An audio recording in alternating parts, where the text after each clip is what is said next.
It's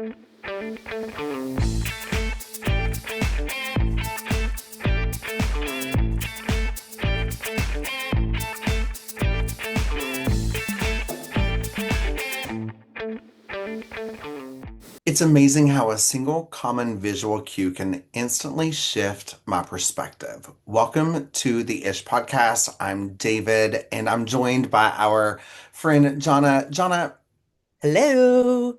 how are you, my love? I am doing my best. Like, I need to be, I need to just hit record the minute we jump on because even if the things we talk about don't fit into the episode, Honestly. they could be some good reels. You know, Yes. like Our struggle is real. yeah, like I know that we're always raw and real, but we have a bit of a structure that we follow, Yeah. when we hit record. And the things that we were discussing in just the 15 minutes before we hit record, I was like, we're both in the same mental place right now. Okay, so with that being said, what is your ish? My little-ish. Okay. Oh my God. It's been so ishy lately that I could have all of the ishes.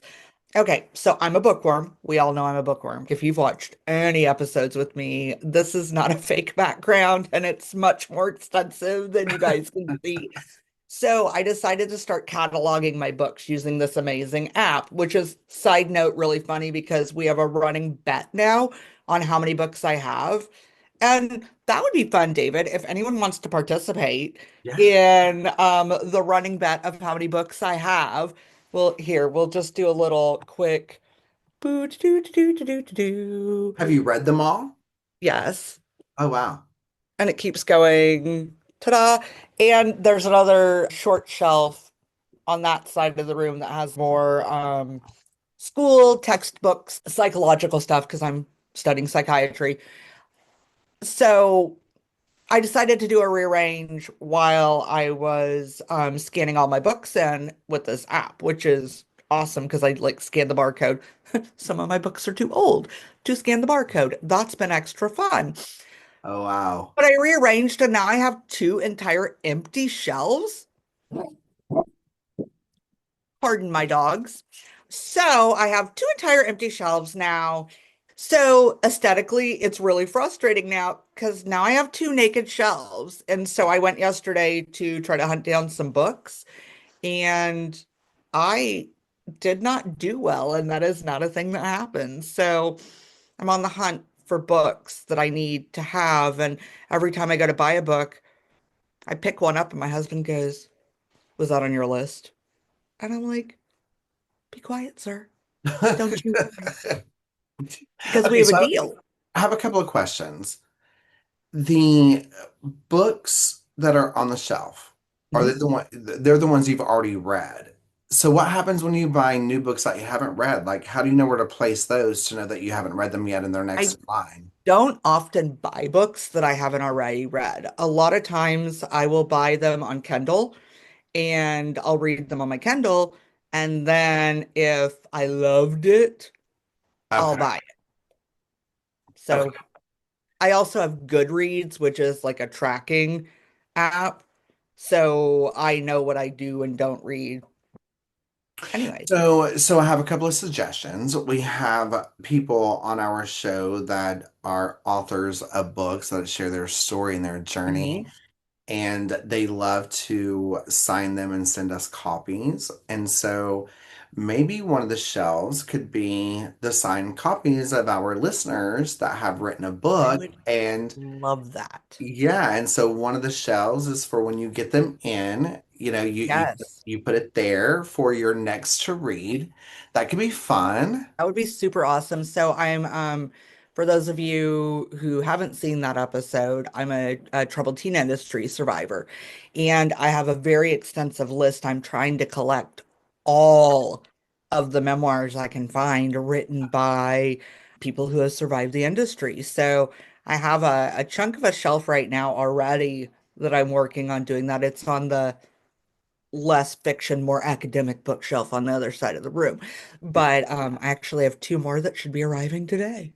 I love that because I have this shelving unit over here that no one can really see, and I can't really flip the camera to see it, but maybe I can take a picture of it. But I have received in the 4 or 5 years I've been podcasting, Mhm. I've received so many books from people I who, love that. will autograph them and send them to me. And I truly like, I will admit, I'm not much of a reader until winter. And in the winter time, I'm like, I want some It's crock pot cozy. chili Yep. in a good book. And so I have this shelf over here that has books that people have sent me, and I've read some of them from beginning to end. Some of Hmm. them I still have, like, I've read like a chapter and marked the chapter that I've read, Yeah. and then I have like this teddy bear that a listener made for me that has all these affirmations Oh, I love on it. that. Yeah, and so like I have this whole like collage thing over here. And I feel like those two shelves, especially with the new chapter that you're entering in your life, just in the podcast Hmm. world with we've discussed, there's a podcast that you're going to be hosting alone coming out soon. And we don't have a release date on that, but I think That there's would going to require be, me to pull my head out of my butt and record some. We'll get yeah. there. It's been a But weird semester. it's the end of summer life shit happening, right? Like Man, it's, we got a lot of end of summer stuff happening until we and get. I just finished midterms, just Yeah, signed up for a new semester today. Yeah, it's been a yeah. lot. So I think those two bottom shelves, not to mention how they're I would not love that. on camera view, right? So it's not gonna Hmm. be an eyesore like, why are these empty? Although I know our I know. OCD. But knowing that people are gonna be sending things for you to I read would and love maybe that. review or discuss or Yeah. to support and promote, and having those two shelves designated for that, like, I love that idea. Okay, so Paris Hilton, if you happen to be listening, look, she follows me on TikTok. Right? So, We have to remember to tag her. I would love to have a signed copy of your memoir. It was the first second, sorry. Alan Knoll was the first one that I collected, but it was the second one that I read. And man, it gave me life. My poor husband, every 5 minutes, I was like, oh my God, babe, listen. And I would read him a chunk. And we were on a cruise, which made it funnier because, he's sitting there with the drink in his hand, soaking up the sun. And I'm reading like some hardcore, like life trauma stuff. And yeah, he was like, what, why? Why is this what you read? Because it's what I read. Like Well, I and read a lot of it's the fiction whole thing of too, like, but yeah, I fall asleep to true crime documentaries, it's and that they're, part. That was one of yeah, the first things you and I bonded over. yeah, yeah. Like there's that whole meme of like the partner, the spouse, are like, should I worry that my spouse has fallen asleep peacefully during a true crime And documentary? then she scooped out his eye with a spoon. Yes, that's a good way to use a spoon. Uh, I hate spoons, but so I- that's but a I think perfect way I to think use a that what spoon. it is, I know for me, when I watch these true crime documentaries, I there's, even if the case isn't solved, there are either the main survivor, or even if the victim did not survive, there are people that are fighting for justice Oh my and God, and yes. celebrating their name Yes. and making sure that we say their name. And so for me, as a victim of someone that was breaths away from taking the last one, knowing that I have people in my life that they would have been on Dateline, they would have been on an Yeah. E! News article, they Yep. they would have made sure that you said my name, even Hmm. if the next morning you didn't remember my name, but in that moment you said it, you know? Yeah, I get that.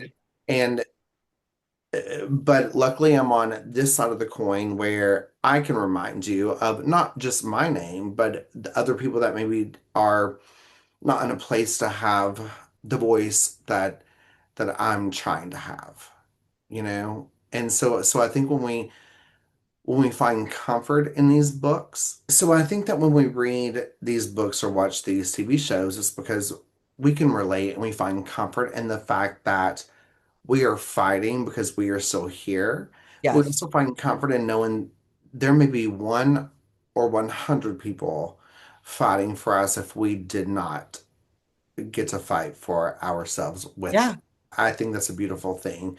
I love that, my ex, he hadn't been through, obviously, we do not compare trauma, right? But he hadn't been through any kind of trauma like I have been through, because every trauma is different. And so, as much as he loved and supported me through it and wanted to understand it, he had questions, right? He was like, I'm learning about people being triggered. So, how are you watching Dateline or Unsolved Mysteries before bed and not being triggering to you? There was that, like, and I love that. I respect that, right? And so when I had this conversation with him of, I hear the victims or the survivors of that were also victims of this person who lost her life, standing up and allying for them is comforting. I so get that. I will watch a lot of the troubled teen documentaries and things like that. And yet we were watching, it wasn't this past season, it was the one before, Criminal Minds. And there was a very TTI type of arc in that fictional story. And my husband could literally feel me tensing and was like, "Are you okay?" And I was like, "Dude, this one's hitting me hard. I Yeah. don't," because it's fiction.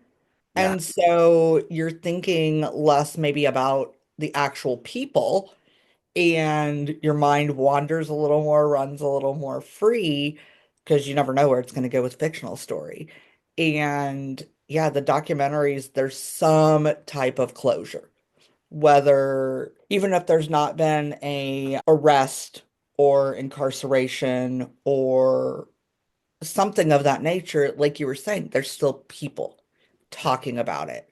And that does bring some amount of comfort. That does bring some solace that, and now they're in my head too. Except for when I'm watching Ed Gein's story, which I have been on Netflix. I watched one recently about a woman who disappeared on a cruise ship. And this was Uh-huh. years ago. And there's still sightings of her because they think that she's been trafficked. Yep. And it's I'm gonna have to insane. look up her name because, and You know which one I'm listen, talking about. yes, and listener, please forgive me, but I have a lot of podcasts and I'm a guest on a lot of podcasts. And I was a guest a few weeks ago on a true crime podcast that I used to be a co-host of, and we covered this case. Oh, that's so funny. I And didn't I'm even I'm so upset that I cannot remember her name. So one second. is her name. I just watched that not long ago. It's something something is missing. Amy Bradley? Yep. Yep. Yep. And that's, oh, I will add that episode from the Speculating Wildly About Crime, the SWAC pod. I will add that episode to our show notes because we had a lovely Yeah. discussion about it because so that's so crazy that you're bringing that up. Yeah, it was a, I can't imagine not knowing Yeah. and thinking that she's still probably out there and God knows what that poor girl's been through. And we're cruise fanatics too. Yeah. We cruise now while I'm in school only once a year, but normally it was multiple times a year, and Yeah. that's our Same. My happy partner and place. I, we are, mm-hmm. And so I wonder next time I'm on a ship, because we're supposed to go with our daughter and son-in-law next time, who is this adorable, cute little petite, looks like she's 12, except for she's 26, right? And she's gonna Thing. be on the show too, right? She is. I love that. She is. It's going to be a fun one because she's a catastrophe. She tells me I'm redonkulous and I tell her she's a catastrophe. She's friggin' fantastic and her lifelong ish is pretty funny the way that she handles it has great humor to it. Yeah, she's wonderful. I know. I'm I can't wait to girl. come. So, okay. So here's my ish for the week. Tell me. And I think it's going to lead. Okay, total sidebar, ADHD, whatever. But I went into creating podcasts with, I'm not going to be political. And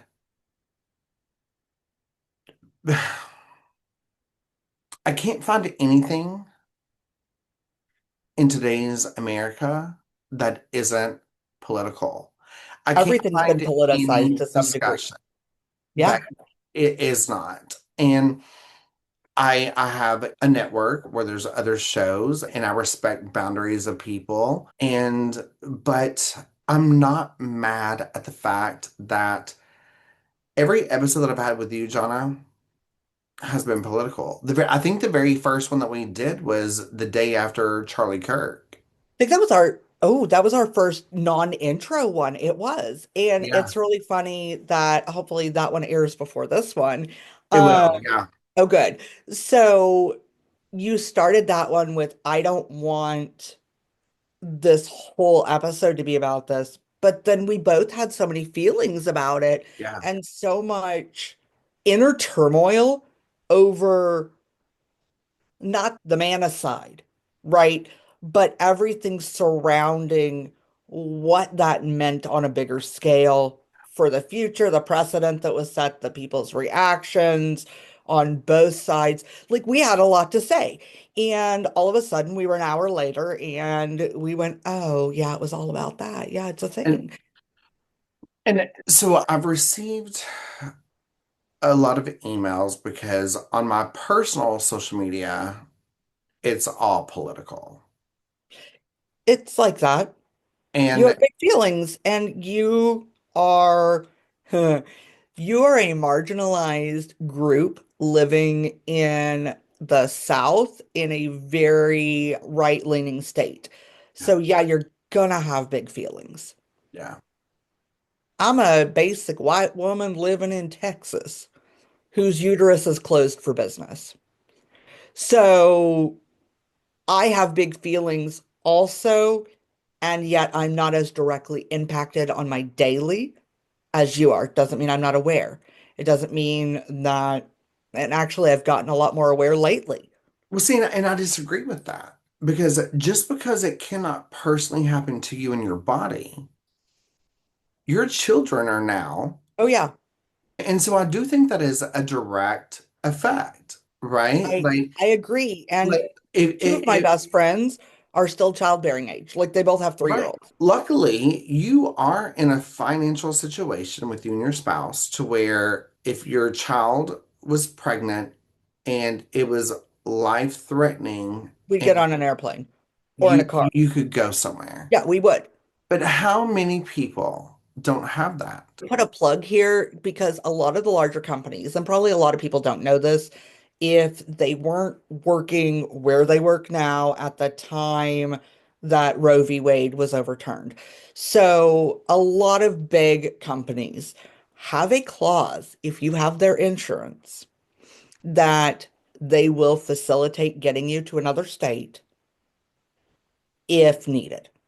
Yeah. For, I know for certain my husband's company will take care of travel and help facilitate if, oh my God, if one of my husband's non-existent sperm, because he had a vasectomy like 24 years ago, but if he had a geriatric one in there somewhere and I became pregnant, they would take care of getting both of us to another state. And they even have they would provide legal representation if the state tried to come after him. Because in Texas, they can't do anything to me for seeking outside, but as a support person, you can be fined $100,000 for going with someone. It was 50 or 100,000. It's ridiculous. I Um, love that. I love that. But what we have to remember and think about is, and this is not an insult to the company because there's no way around this, right, right?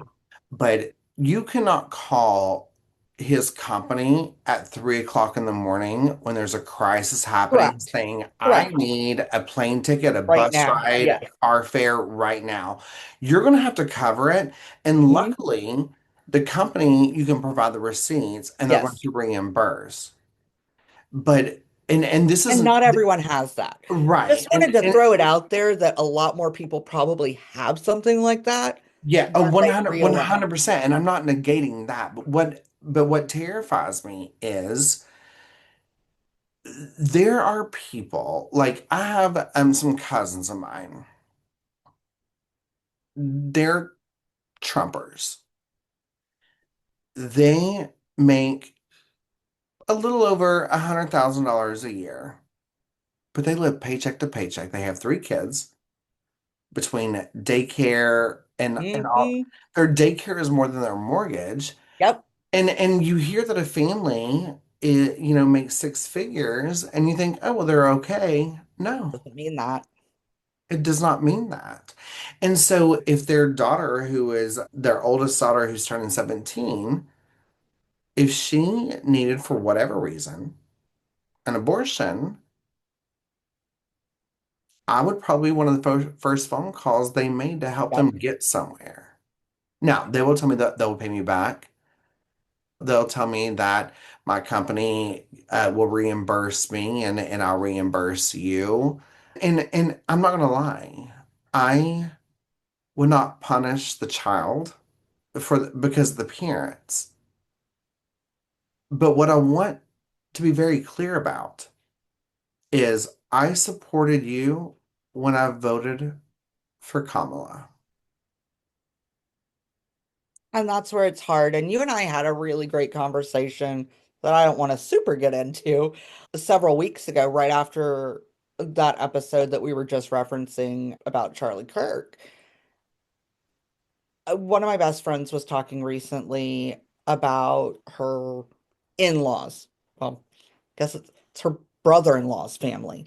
And they were all hardcore Trump supporters. And on a recent family get together where she was with them, she was approached by two of them that said, I get it now. And that's great. And hindsight's 2020, right? You got it when it And hurt. You didn't give a fuck about me. You didn't give a fuck about the people that that are not beneath you, but that you think that are, which is why I'm proudly wearing, and I'll show you right now, this shirt, and it says, "Immigrants are not criminals, but the president is." Where's short and the sweet and to the point.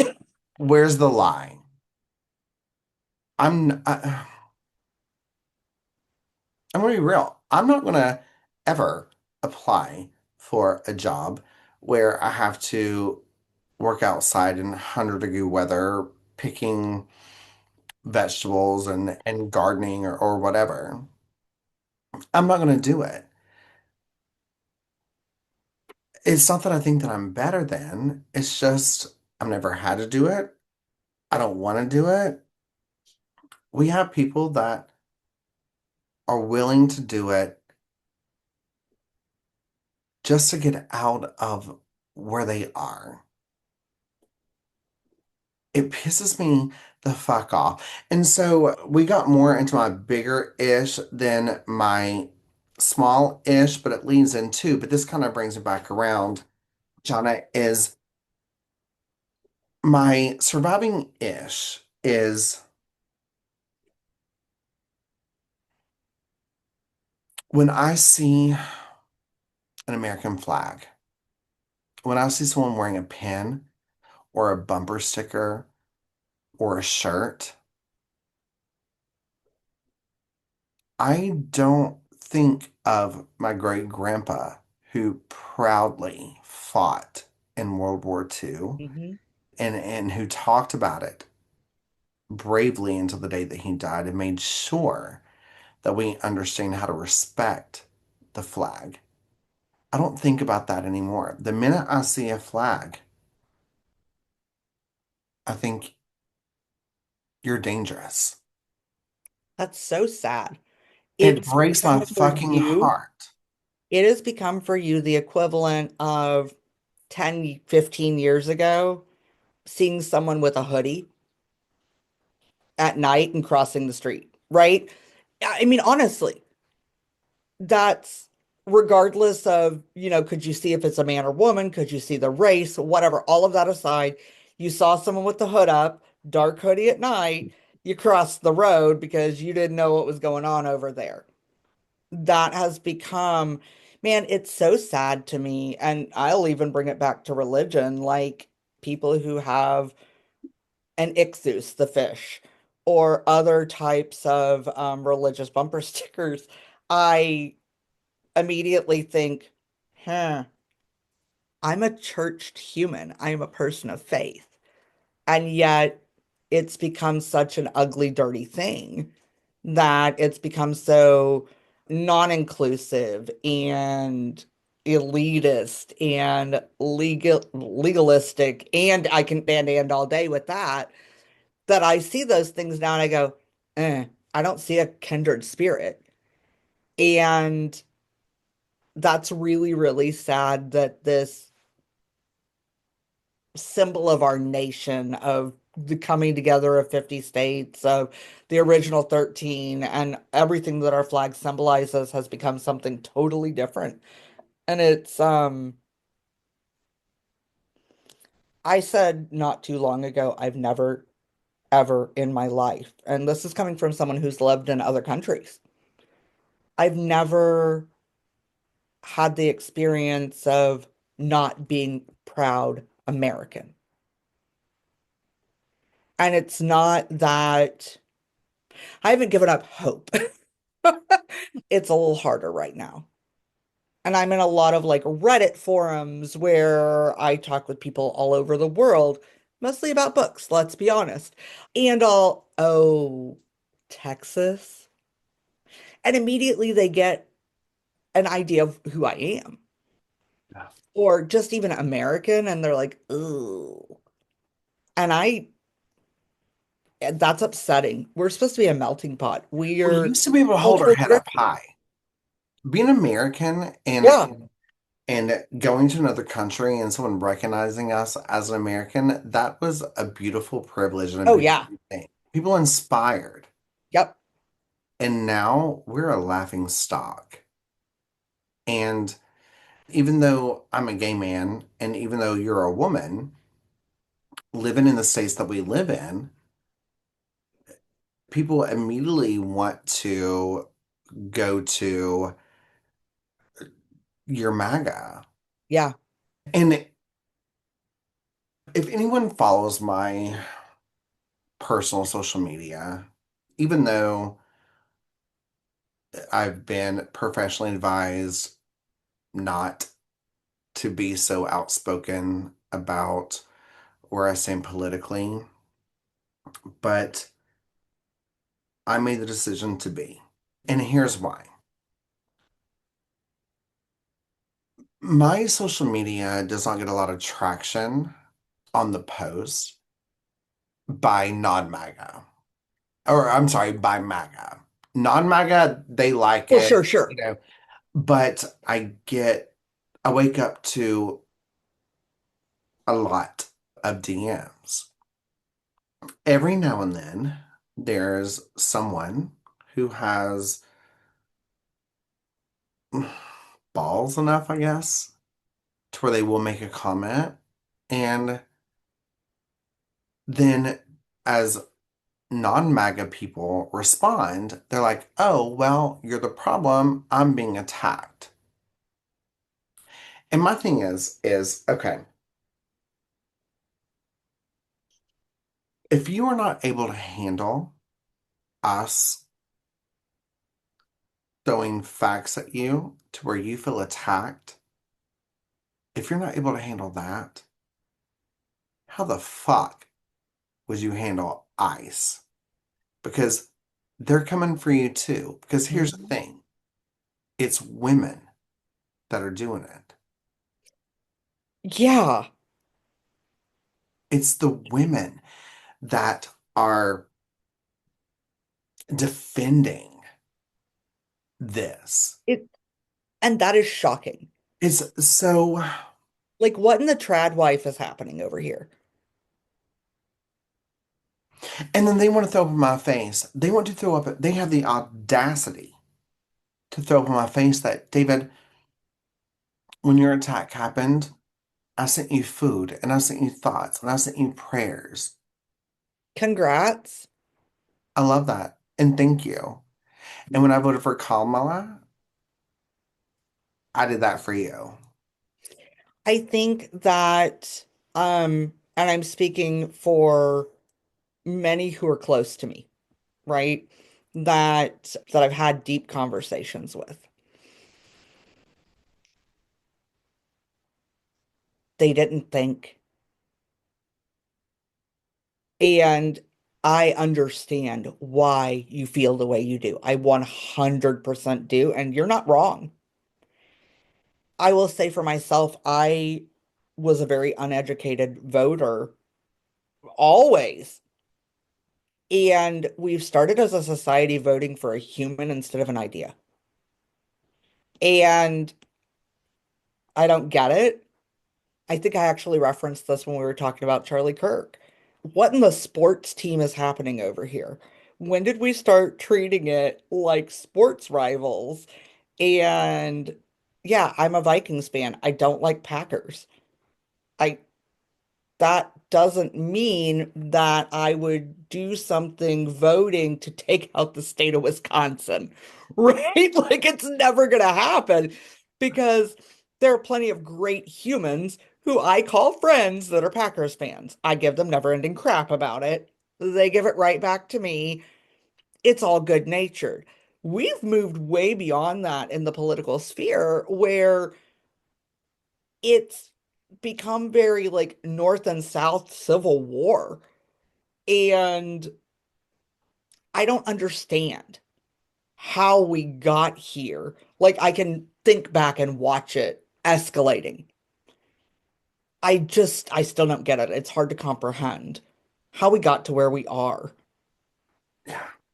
I think in a lot of cases it's a trigger response. What I'm finding is that there are so many people that I know personally, so many people that I've interviewed, podcast wise, that are MAGA, and they have been a part of some kind of cult.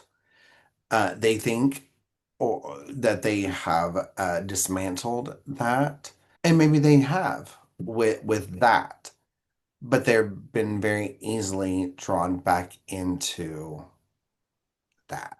It's comfortable. Yeah. And I'm not trying to,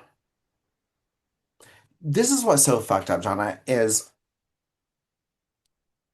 I want to allow grace. I want to. But at the same time,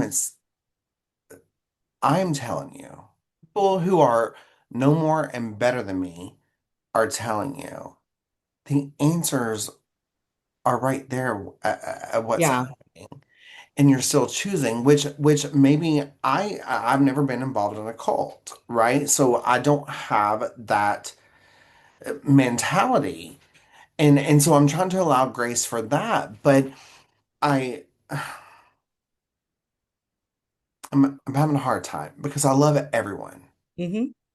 And the fact that like there are minorities, women, they're the Latinos for Trump, the gays for Trump, the women for Trump, the small dicks for Trump, which is pretty much every Republican that I know. I want to have grace, but my grace is given another inch to my demise. So when do I get to draw a line and a boundary and say, you know what? No. I have this person who has commented on several of my socials where there's been some disputes, and I try to be respectful. But this person, she does not have teeth because of meth. She is on food stamps because of her addictions. And she supports Trump more than some of the white men that I know. And I just can't wrap my mind around. I'm like, baby, you understand that you're next in this camp. You're next to be done with. Do you really think Trump would see you with your meth scars? And I mean this with empathy, right? Hmm. Do you think Trump is going to look at you with no teeth in your mouth, no dental insurance, Yeah. and help you? It's right before we started recording. I had said that on Halloween, sitting around with my best friend, um, bless her neighbor from across the street who is invites them to church all the time. I don't know her that well. She's really sweet. She's super fun and creative. She's an immigrant, a Caucasian immigrant, but an immigrant nonetheless. And she doesn't know me either. We're at birthday parties together, right? For my bestie's kid. But autism came up, and my daughter was like, yeah, a touch of autism. And me being a psych student, I was like, dude, you haven't been diagnosed. You don't get to say that. And she looked at me and she was like, you don't get to have it both ways. You told me not to get diagnosed. And I was like, in this administration, please don't. And personally, I was so head in the sand, just politically in general, until recently. Yeah. Partially because I've had to take a bunch of government and politics classes for school. That's really helped open my eyes to just a lot of things as to how I participate, as to how I stay informed, and how I have to do better. Because regardless of who I have or haven't voted for in the past, I have to do better going forward. In fact, tomorrow, guess what I'll be doing? Voting because it's local election. And there are 17 things on the ballot. I have never once in my voting life voted during a local election. Well, why would I only vote for the president and just let the state be damned? That impacts me first. And now I have become much more informed and I am choosing to, I still very much limit how, where, and when I get my information and news because I can't digest it all the time. My anxiety would just go through the roof and I will ruminate on it and I will just think about if I had $1 billion, what I could change, and I can't because I don't, and there's nothing I could do, and oh my God, and then the spiral starts, and then I'm like, ah, and then I curl up with a book and I don't do anything for 3 days because I can't. So I'm still very careful with how I receive that information. However, I'm choosing to seek out the information on my own terms now. And so if someone says to me now, oh my God, did you hear about what happened? Da da da da da. Chances are I actually heard about it. Instead of a year ago, I would have been like, the hell are you talking about? Because I would have had no clue that anything was even going on. And now I do. And And that's that's why I why think that we your have to story, choose to get more informed and involved yeah. And and that's stop voting for a human. yeah. That's why I think that your story is so important, right? Like you come from a cult mentality to where if you were not in the mental place that you were, or that, yeah, that you were at this Hmm. election, you could have easily been MAGA. Yeah. And something tells me about you, Johnna, that you would still be on every podcast episode that I invite you on and Hmm. argue with me, Oh, sure. defending MAGA, because I you could have have easily. Yeah. right, because you have that strong part. When you believe something, you fucking believe it. Damn straight I do. And I mean this as a compliment, even though it sounds like I'm defending a MAGA I mindset, hear you. but when you believe something, you believe it. and Hmm. you fight hard for it. And Hmm. so that's why I think that people like you are the ones that need to be the loudest. I lead as a white man. I lead as a white man that has some financial stability. Hmm. Um, honestly, I, my family receives a bit. We're not millionaires or billionaires by any means, but we see a bit of the Donald Trump tax benefit Same. toward us, In our right? house, yeah. Like, right, I absolutely, identify as a trophy wife. It's right, a running joke because, I'm right, not working while I'm going to school full time because I have that ability through some choices that we made, yeah, and we're fine. I shopped for books all day yesterday. Like, right, we're fine. right. And what like blows my mind is people are like, I'm tired of paying, giving people food stamps for them to go out and get iPhones and press on nails and all this shit. And they're saying the things that have the race, when they're like, I don't want to pay for your weave, and so you're throwing Mhm. out these things that are racial and demographic, when in reality, last year we paid $39 a person, Right. our taxes for food stamps. For those programs, yeah. And people, this is I where, spent $39 on Zoom with you in the past hour. oh, honey, I spend $39 on Starbucks a month, easy, sometimes a A week. month? I was gonna say a month, like. Well, I don't leave my house a lot because school from here I this know, but that means we semester. have, Yeah. but we get it delivered, which means we have to tip, which means Oh, no, which I means don't do which means that. my $6 coffee that Yeah. I have delivered to my house from Yours is only Starbucks. $6. Mine's 9.15. I wish I was drinking what you're drinking. Well, I don't know the real price because when you think about it, like the coffee that I bought that maybe would cost me 9.50 at Yeah. Starbucks, by the time that I get it here, Oh, yeah. 20 because I have to spend Yep. $50 to get free delivery. And then there's these upcharges, right? And I still Hmm. fucking do it daily. Yep. And what makes me so mad is when people are like, I would be fine paying for their groceries, but not the Debbie cakes, not the ding dongs, not the fruity pebbles. I Okay. want your kids to have a fucking treat. I I'm going to give you don't, both sides of this very interestingly because I was a single parent when I had Danica. I was on food stamps. I was on WIC. I was on Medicare and Medicaid because I was a single Pringle that was pregnant, right? It's what it was. So I got all that assistance and I made it stretch as far as I possibly could.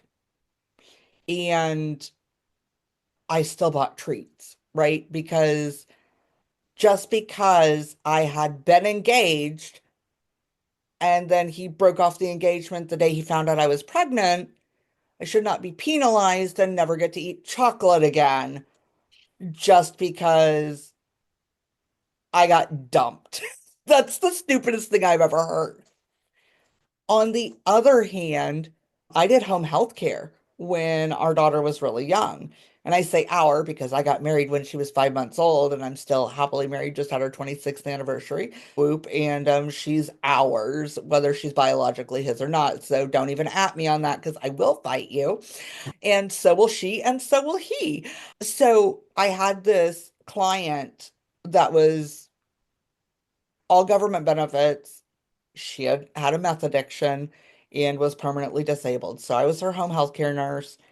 And she sent me to the store. And man, I was poor AF at the time. Like my husband and I were newlyweds.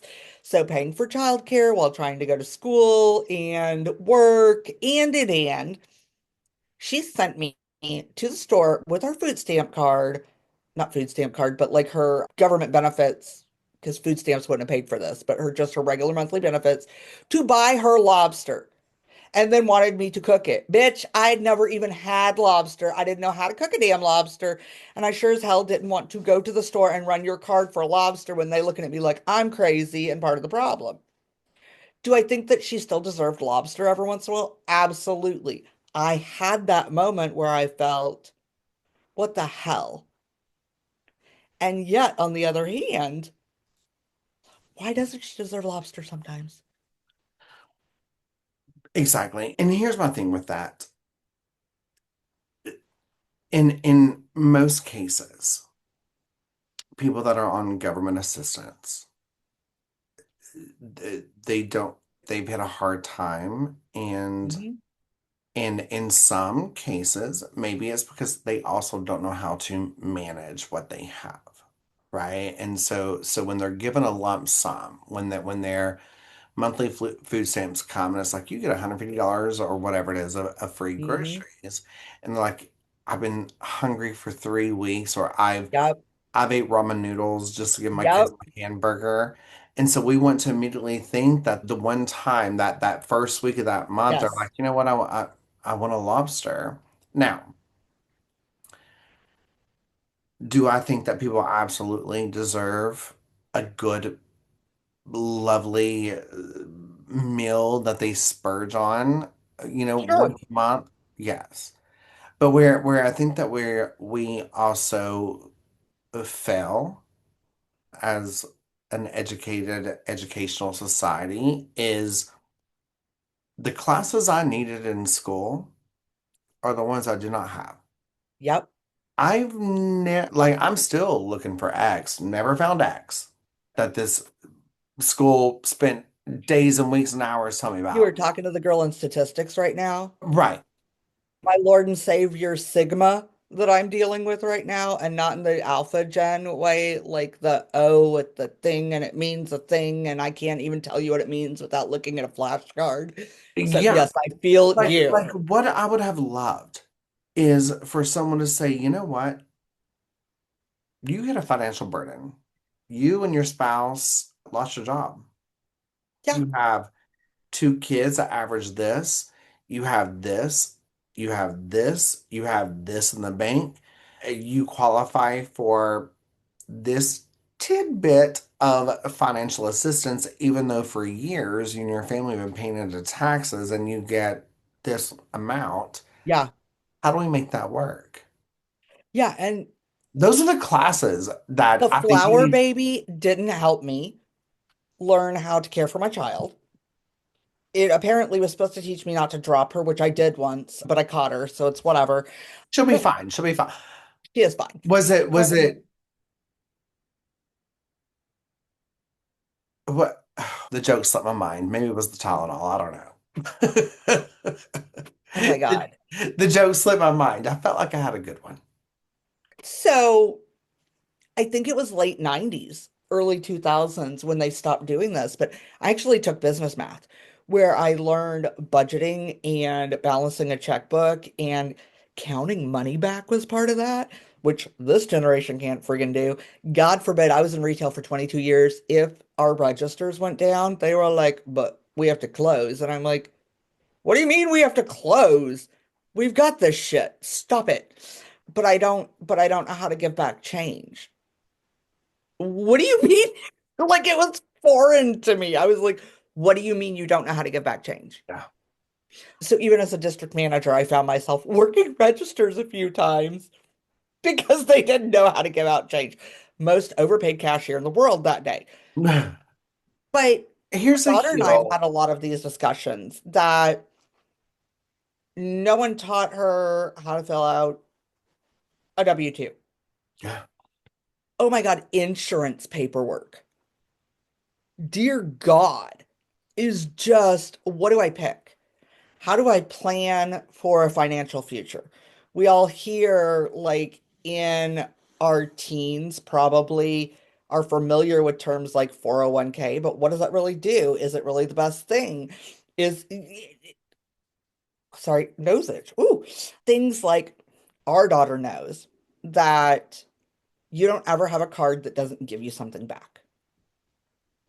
We put a ton of their stuff for their wedding on our Norwegian cruise line card because that's our cruise line that we go with. And we paid off the bill every month when it came.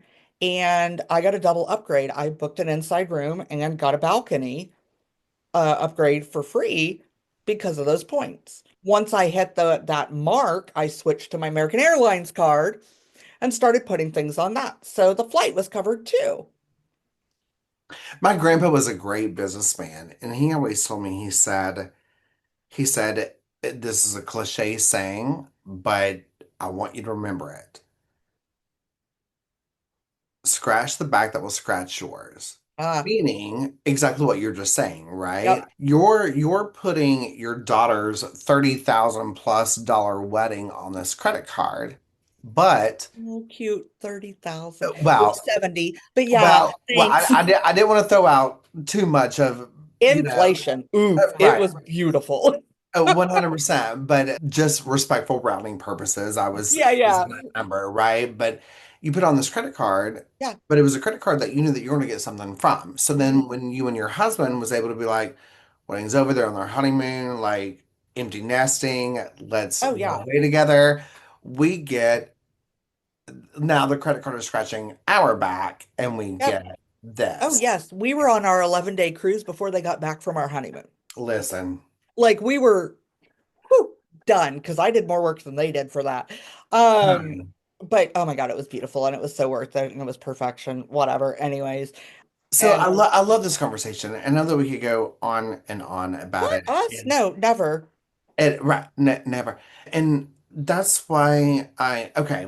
So to kind of go back into my ish, into the closing, kind of full circle deal is I had been advised as I started becoming more into a public eye, even Hmm. on a small platform, that I need to be very quiet about where I am politically. And I could respect that and see that 15 years ago. I think that's very unauthentic.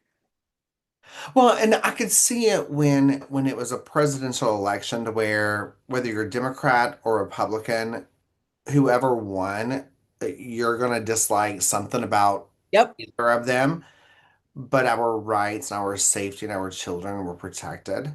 This changes everything. This the past 10 years since Donald Trump has been political. It's changed everything. And so I had to make the decision. Do I want to risk any kind of fame or viral being filtered? Or do I want, am I okay with two or three likes on my socials, but the two or three likes are the people that needed to hear what I needed to, what I fucking said, what we Yep. fucking said. And that is where I'm at because with the DMs and the emails that I get, there's some that are MAGA side that shun and shame me. And then there's a side of people saying I'm triggered right now because I've been sexually assaulted. Hmm. And statistics show that if you've been sexually assaulted once, it's going to happen again. You're more And vulnerable to it. and even some people that have the tendency, the thoughts, the desires to sexually assault, they had a bit of a filter on them that is now gone. Out the window. We've And become so, just uncivilized. so for me to stay true to myself of when I survived what I survived, and I said, you know what? I have the support team. I have the Yep. voice. I'm not going to hunker down and hide. Ooh, bestie, I have flight benefits. I am not far away. And I'm mean. When you talk Oh, about you have the support people. I Catch already me know. outside the pit. I will come and throw someone. I already know. And I know you know. and so I feel that I would be unauthentic if I didn't recognize the fact that this administration are the same people that wanted me dead, that raped me. And I told you this. We went in a group. It was my husband and I, our daughter, our son-in-law, and our bonus kid. Our bonus kid is asexual and gender fluid and perfect. And I love race for every part of who race is. And knowing that, like retrospectively now, knowing that someone in our group canceled out race's vote without thinking about who race was and what that meant hurts me so much now. Yeah. And I think that we've forgotten how to do critical thinking because we let the media, whether it be news or social media or a podcast or whatever, tell us how to think. It's gotten so easy to let everyone else think for us and the loudest person in the room think for us. And something I really appreciated about going to school this time around at this age is having to freaking redo English one and two, on a college level, whoa, has become much more about critical thinking and processing and learning how to find the truth in the middle, learning how to vet sources. And I just encourage everyone, I don't, I do care who you vote for, right? At the end of the day, if you have done your actual due diligence, not CNN, not Fox News, not some political commentator on either side, but if you have read scholarly journal articles, if you have read, my husband tried to argue with me about something a while back. And I was like, he's like, where are you getting this information? I was like, from the White House website. And he was like, say what now? And I was like, so it's on the White House's website. I went to the source because that's what I do. And he knows me better than that. I am a researcher at heart. It's what I do. I went straight to the source. And everyone's saying no, no, no on the MAGA side that no, that's not what they're saying. No, that's not what this is. That's the side that told me it's exactly what they were saying and exactly what it was. I went to their damn website. That's what I have to leave it. I have to believe that this has been very eye-opening. And I'm an eternal optimist. I can't help myself because I do want the best for everyone. And that includes seeing the good and spreading the love. And, I've been the mom at Pride with the free mom hug shirt. And that's just who I am. I want everyone to be happy. So, what I can say is actually do your due diligence. Shut out all the noise. Take 45 minutes. You can learn so much in that amount of time and really read. Actually dive in. And y'all can reach out. I will help you find how to find those articles, how to make sure that they're non-biased. And it's getting harder and harder to find. But actually learn the truth of what the people are saying. Not just what they're yelling at you, but what they're actually saying, what they're actually doing. Not what their Twitter thumbs are saying to misdirect you on Covfefe while they're doing something crazy over here. Get to the truth. Let that inform your vote, not all the noise around you. It'll change everything. I love that. I love that. And I love you. I love you. Okay, so all right, listener, I know the platform is supposed to be more lighthearted and fun. And John and I, we have fun with this. We Uh, do. but when we get on, especially when it's political stuff, we do talk about Sometimes it heavy just be things. like this, man. Sometimes you got to get it out, and that's okay Well, too. and what I want to remind people that, well, I shouldn't say remind people. What I want to tell people that from my point of view is sometimes what is fun for me is releasing and Yeah. opening my mind and understanding that the fight that I'm fighting for the people that are fighting against me is exhausting, but I'm fucking doing it. I get called a faggot daily. Especially since it's been the anniversary, at the recording of this episode is November 3rd. Well, the last week in October is, was the anniversary of my attack. And I received many emails of people saying that too bad the job wasn't completed. And that's okay. I want to receive those because those people could easily block me, but they're listening Hmm.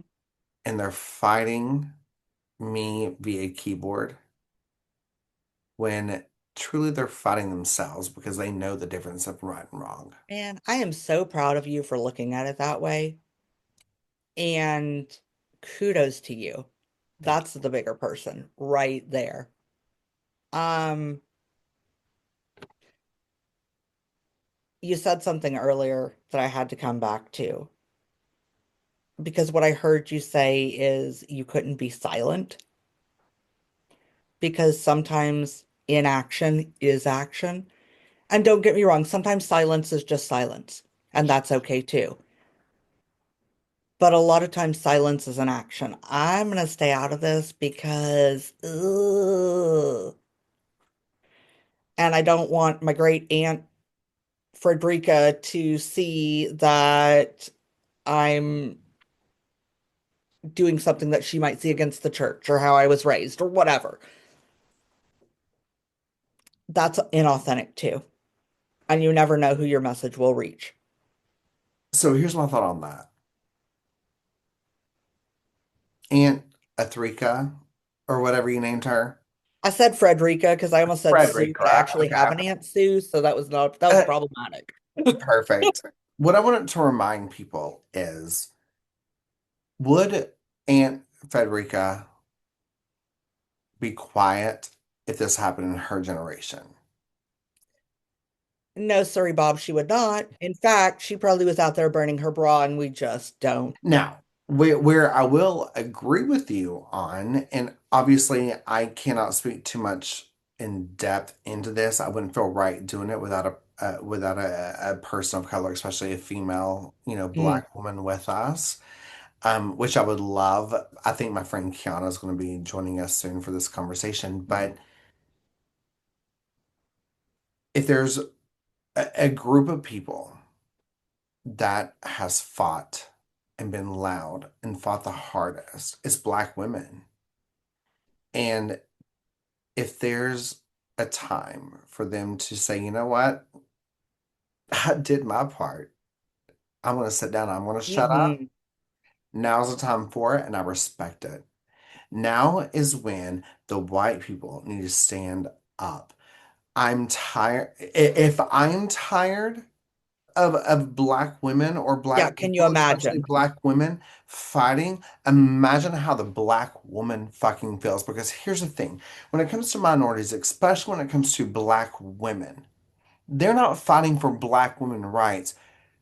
They're fighting for everyone's rights because Mhm. they're not free until we are all free. I'm not free until we are all free. You are not free until we are all free. So, black women are not standing up shouting that black women deserve this and black women deserve that. They're up shouting for everyone. And it's funny that you bring up women again because we think about women's suffrage and sitting on the back of the bus and refusing to get up. And there's a story that I'll have to send you in social media to link to this. And if you guys, it brings it all back into perspective. Have you ever heard about the Irish grapefruit story? I, okay, it sounds familiar. Tell me. This group of women on a tirade about grapefruit because of South Africa and the story I can't do it justice at all. And then this black man starts coming and standing with them as they're protesting conflict grapefruit, right? And turns out that he knows Nelson Mandela. And then MLK like gets involved in this somehow. And this is like three women standing on a corner in Ireland saying, "Stop getting grapefruit from South Africa." And it turns into this huge thing. And the joke at the end is like, Irish people don't even like grapefruit. Like, why the hell did this even come about? A thing. Because three women saw a problem. And it might have actually been two. I don't remember. But these couple of women saw something that had nothing to do with them. And they didn't even like grapefruit, but they saw a problem and they spoke for it. And it became this huge, huge thing. And imagine if we use our voices and stand up. And like the TTI is a good example for me. I will not be silenced. I've had TikTok mute me for things I've said in podcasts, just in clips. I remember Jen shared one and they bleeped out everything I had to say. And I was like, oh, hell no. I went on a tirade. There are so many things that I just can't be quiet about anymore. Yeah. So do it respectfully. Remember Sandbox 101 because people stop listening as soon as you start calling names. Be the bigger person. Do it with love and stop that sell of grapefruit. I love that. What I want to throw out just real quick is to the listener, if you would want to email us, if you are a Black woman, an Indigenous woman, Mm, and I would love to have a roundtable discussion because I want to be an ally. I feel like I am an ally, but that doesn't mean that I am doing and yeah. that know all the things. For instance, it is triggering to a lot of people, to a lot of women of color for someone to be like, to use the word angry, like, why are you so angry, woman? Right? And like I get that. But there's that part of me as a minority on a different lens that I want people to look at me and be like, uh, why are you angry?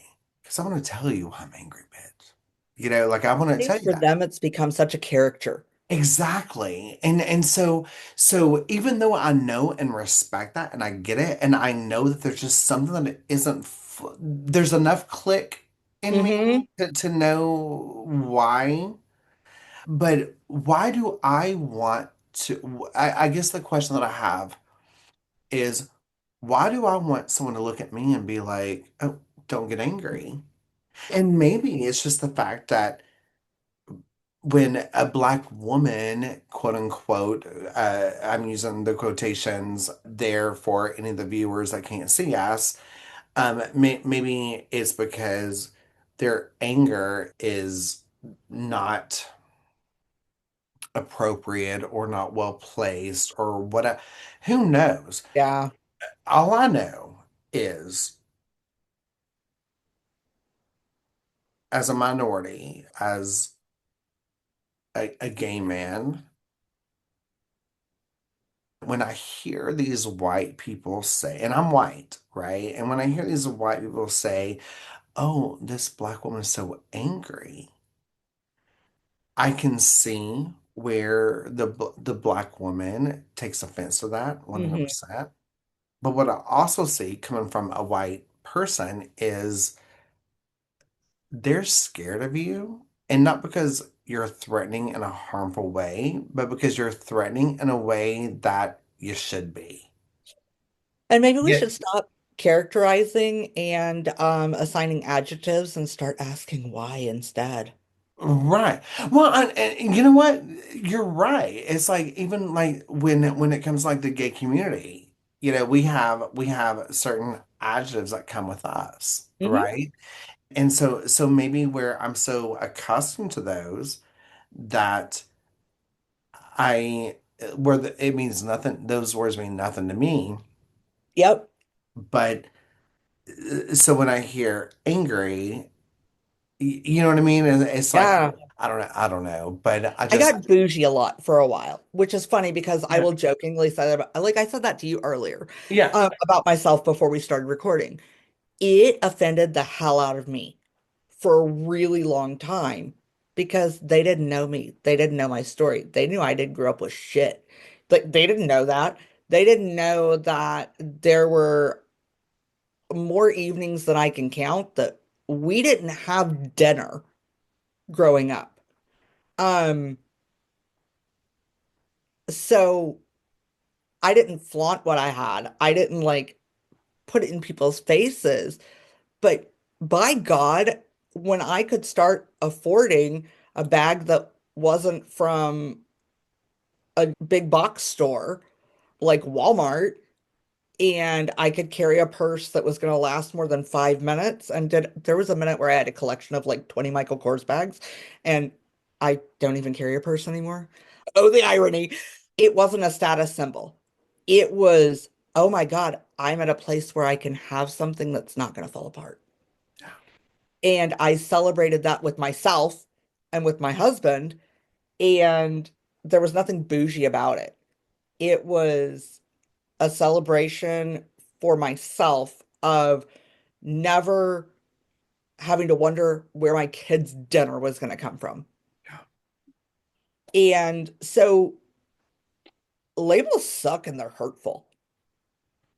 Yeah. And why does it have to be an angry black woman? Why can't it be that woman has something to say? What if we just or, oh, even better, that person, because how dare I assume their pronoun or gender either, which I try to be really careful about. That person seems like they have something to say. Maybe I should find out. Well, and I think it's because it would, like, I respect the whole like pronoun thing, but I think that stigmas, especially when it comes to the word angry, when a white person says the word angry, to a certain demographic, it's we're trained to picture a black woman. So what I Honestly, want to, you know what I picture? A guy in a baseball hat with a shotgun.